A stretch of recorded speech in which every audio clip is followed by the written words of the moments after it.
ഈശോ മിശിഹായിക്ക് സ്തുതിയായിരിക്കട്ടെ. ബൈബിൾ പകർത്തി എഴുതുമ്പോൾ ശ്രദ്ധിക്കേണ്ട കാര്യങ്ങൾ എന്തെല്ലാം എന്നതിനെക്കുറിച്ചാണ് ഇന്നത്തെ വീഡിയോ. സ്നേഹമുള്ളവരെ, വളരെയധികം അമ്മച്ചിമാര് ഇന്ന് സമ്പൂർണ്ണ ബൈബിൾ പകർത്തി എഴുതുന്നുണ്ട്. ബൈബിൾ ഒരു പ്രാവശ്യമെങ്കിലും മുഴുവനായി വായിച്ചു തീർക്കുവാനുള്ള ഒരു അവസരം ആണ് വചനം പകർത്തി എഴുതുന്നതിലൂടെ നമ്മൾക്ക് ലഭിക്കുന്നത്. ചില അമ്മമാരും അപ്പച്ചന്മാരുമൊക്കെ നിയോഗം വെച്ച് പ്രാർത്ഥനാപൂർവം ആണ് ബൈബിൾ പകർത്തി എഴുതുന്നത്.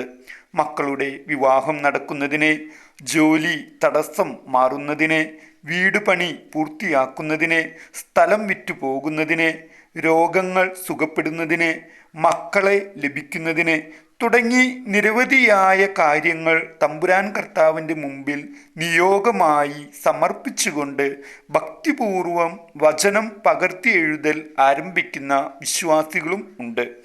ഒത്തിരി അനുഗ്രഹങ്ങൾ ബൈബിൾ പകർത്തി എഴുതൽ വഴി അവരുടെ ജീവിതത്തിൽ ഉണ്ടായതായി പലപ്പോഴും എന്നോട് പറയാറുണ്ട്.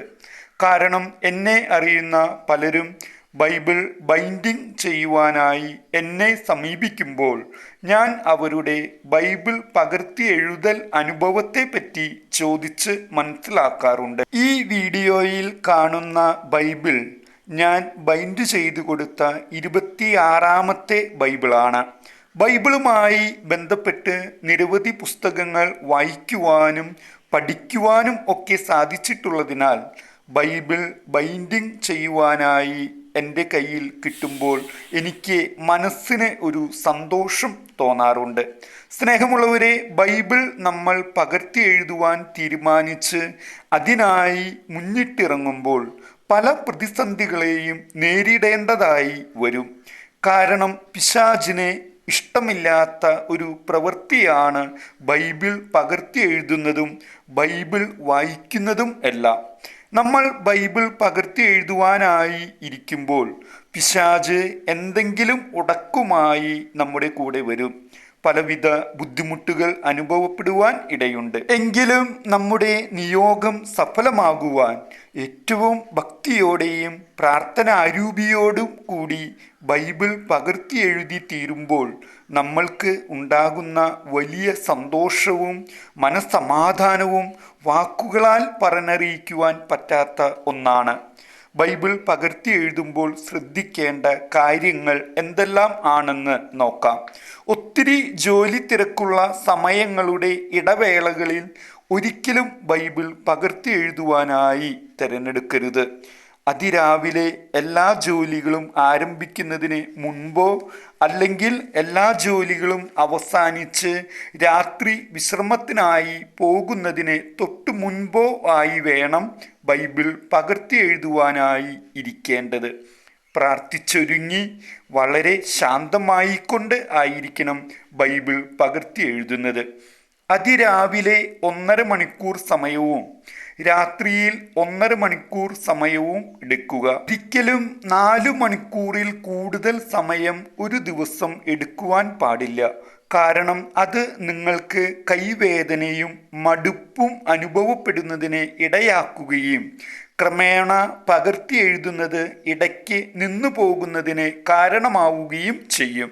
ഇപ്രകാരം കൃത്യമായി സമയനിഷ്ഠ പാലിക്കുകയാണെങ്കിൽ 1 വർഷം കൊണ്ട് സമ്പൂർണ്ണ ബൈബിൾ പകർത്തി എഴുതി പൂർത്തിയാക്കുവാൻ നമ്മൾക്ക് സാധിക്കും.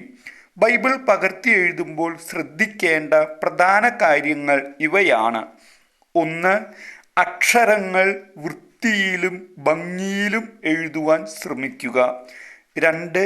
അക്ഷരത്തെറ്റ് വരുത്താതെ ശ്രദ്ധിക്കുക. 3. എഴുതുന്ന വരികളിൽ വെട്ടിത്തിരുത്തലുകൾ ഒഴിവാക്കുക. 4. ഒരു വരിയിലുള്ള അക്ഷരങ്ങളും അടുത്ത വരിയിലുള്ള അക്ഷരങ്ങളും തമ്മിൽ നിശ്ചിതമായ അകലം ഉണ്ടായിരിക്കണം. 5. ബൈബിളിൽ ഉള്ളതുപോലെ തന്നെ അധ്യായങ്ങളും വാക്യങ്ങളും ഹെഡിങ്ങും ഉണ്ടായിരിക്കണം. 6. വരയിടാത്ത പേപ്പർ ആണ് എഴുതുവാനായി ഉപയോഗിക്കേണ്ടത്. 7. ഒരേ കമ്പനിയുടെ പേന തന്നെ ഉപയോഗിച്ച് എഴുതുക.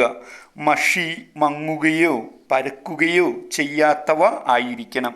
ജെൽ പേനയോ മഷിപ്പേനയോ ഉപയോഗിച്ച് എഴുതരുത്. കാരണം അവ കാലക്രമേണ മഷി പരക്കുന്നതിനും അക്ഷരം മങ്ങിപ്പോകുന്നതിനും കാരണമാകുവാൻ സാധ്യതയുണ്ട്. അതുകൊണ്ട് ബോൾ പെൻ അഥവാ ട്യൂബ് പേന ഉപയോഗിച്ചുകൊണ്ട് മാത്രം എഴുതുക. 8. ഒരേ കമ്പനിയുടെ A4 ഷീറ്റ് പേപ്പർ മാത്രം ഉപയോഗിക്കുക. സമ്പൂർണ്ണ ബൈബിൾ പകർത്തി എഴുതുമ്പോൾ 1700 ഷീറ്റ് A4 പേപ്പർ ആണ് കൃത്യമായി മാർജിൻ ഇട്ട് എഴുതുമ്പോൾ വരിക. ആയതിനാൽ ഒരേ കമ്പനിയുടെ 4 പാക്കറ്റ് പേപ്പർ വാങ്ങിയാൽ സമ്പൂർണ്ണ ബൈബിൾ പകർത്തി എഴുതുന്നതിന് മതിയാകുന്നതാണ്. 9. പേജ് നമ്പർ കൃത്യമായി ഇടേണ്ടതാണ്. 10. എഴുതി പൂർത്തിയാക്കി കഴിഞ്ഞാൽ പേജുകൾ നമ്പർ അനുസരിച്ച് അടുക്കി വെച്ച് ബൈൻഡിങ് ചെയ്ത് സൂക്ഷിക്കാവുന്നതാണ്. 11. താൽപ്പര്യമുണ്ടെങ്കിൽ ഇടവക വികാരിയുടെ അനുവാദത്തോടെ ഇടവകയിൽ പബ്ലിഷ് ചെയ്യാവുന്നതാണ്. 12. ഈ ബൈബിൾ വീടിൻ്റെ പ്രാർത്ഥനാമുറിയിൽ പ്രത്യേക ബൈബിൾ പീഠം ഒരുക്കി അതിൽ പ്രതിഷ്ഠിക്കേണ്ടതാണ്. ഒത്തിരി ദൈവാനുഗ്രഹങ്ങൾക്ക് അത് ഇടയാക്കും. കൂടാതെ മറ്റുള്ളവർക്ക് ബൈബിൾ വായിക്കുവാനും വചനത്തിൽ വളരുവാനും ഉള്ള വലിയൊരു സാക്ഷ്യമായി തീരുകയും ചെയ്യും. അടുത്തതായി ശ്രദ്ധിക്കേണ്ട പ്രധാന കാര്യം, എഴുതി പൂർത്തിയാക്കുന്ന ബൈബിൾ ബൈൻഡിങ് ചെയ്യുന്നതിന് കൃത്യമായി മാർജിൻ ഉണ്ടായിരിക്കേണ്ടത് അത്യാവശ്യം ആണ്. മാർജിൻ കൃത്യമല്ല എങ്കിൽ പേജുകൾ തുന്നിക്കെട്ടുമ്പോൾ അക്ഷരങ്ങൾ തുന്നലുകളുടെ അരികിൽ വരികയും ബൈബിൾ നിവർത്തുമ്പോൾ വചനഭാഗങ്ങൾ പൂർണ്ണമായി വായിക്കുവാൻ സാധിക്കാതെ വരികയും ചെയ്യുന്നതാണ്.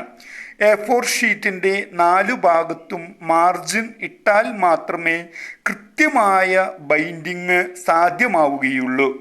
തുന്നൽ ഇല്ലാത്ത മറ്റു ഭാഗങ്ങൾ കട്ടിംഗ് ചെയ്ത് ഒപ്പമാക്കുന്നതിനും മാർജിൻ അത്യാവശ്യമാണ്.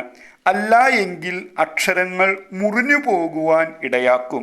കൃത്യമായ സ്റ്റാൻഡേർഡ് മാർജിൻ എന്ന് പറയുന്നത് A4 ഷീറ്റിൻ്റെ തുന്നൽ വരുന്ന ഭാഗത്ത് 2.5 സെൻറ്റിമീറ്ററും പേജിൻ്റെ മുകളിലും താഴെയും ആയി 1.5 സെൻറ്റിമീറ്ററും അരികുവശത്ത് 1 സെൻറ്റിമീറ്ററും എന്ന അളവിൽ വേണം മാർജിൻ ഇടേണ്ടത്. എന്നാൽ മാത്രമേ നമ്മൾ എഴുതി പൂർത്തിയാക്കിയ ബൈബിൾ പുസ്തക രൂപത്തിൽ ബൈൻഡിങ് ചെയ്തു വയ്ക്കുമ്പോൾ വൃത്തി ഉണ്ടാവുകയുള്ളൂ. അക്ഷരങ്ങൾ പൂർണ്ണമായി വായിക്കുവാനും സാധിക്കുകയുള്ളൂ. ആയതിനാൽ ബൈബിൾ പകർത്തി എഴുതുന്നതിന് മുമ്പ് എല്ലാ A4 പേജുകളിലും ഏറ്റവും ആദ്യം ചെയ്യേണ്ടത് മാർജിൻ വരച്ചു ചേർക്കുക എന്നുള്ളതാണ്. മാർജിൻ റൂൾ പെൻസിൽ ഉപയോഗിച്ച് വരയ്ക്കുന്നതാണ് ഏറ്റവും നല്ലത്. ഒരേ നിറം മഷി മാത്രം ഉപയോഗിച്ച് എഴുതുക. ചുവപ്പ്, കറുപ്പ്, നീല, പച്ച തുടങ്ങിയ വിവിധ നിറങ്ങൾ ഒരിക്കലും ഒരുമിച്ച് ബൈബിളിൽ ഉണ്ടാകാതെ വരാൻ ശ്രദ്ധിക്കുക. കറുപ്പ് നിറമുള്ള പേനയാണെങ്കിൽ എഴുതുന്നത് മുഴുവനും കറുപ്പ് നിറത്തിൽ മാത്രം ആകട്ടെ. നീലമഷിയുള്ള പേനയാണ് ഉപയോഗിക്കുന്നതെങ്കിൽ എഴുതുന്നത് മുഴുവനും നീല നിറത്തിൽ തന്നെ ആകണം. ചുവപ്പ്, പച്ച നിറത്തിലുള്ള പേനകൾ ഉപയോഗിക്കരുത്. ഇത്രയും കാര്യങ്ങളാണ് ബൈബിൾ പകർത്തി എഴുതുന്നവർ ശ്രദ്ധിക്കേണ്ടത്. എവർക്കും മനസ്സിലായി കാണുമെന്ന് കരുതുന്നു. ഏവരെയും ഈശോനാഥൻ സമൃദ്ധമായി അനുഗ്രഹിക്കട്ടെ എന്ന് പ്രാർത്ഥിക്കുന്നു. ആർക്കെങ്കിലും ബൈബിൾ ബൈൻഡിങ് ചെയ്തു തരണം എന്നുണ്ടെങ്കിൽ എന്നെ ബന്ധപ്പെടാവുന്നതാണ്. എൻ്റെ സ്ഥലം തൃശ്ശൂരാണ്. എൻ്റെ നമ്പർ 96 33 68 73 45. സ്നേഹമുള്ളവരെ, ഹോളി സീക്രട്ട് എന്ന ഈ ആത്മീയ ചാനൽ ഒന്ന് സബ്സ്ക്രൈബ് ചെയ്യണേ. ഒപ്പം തന്നെ ഈ ചാനലിലെ മറ്റ് വീഡിയോകൾ കാണുകയും അഭിപ്രായം അറിയിക്കുകയും ചെയ്യുക.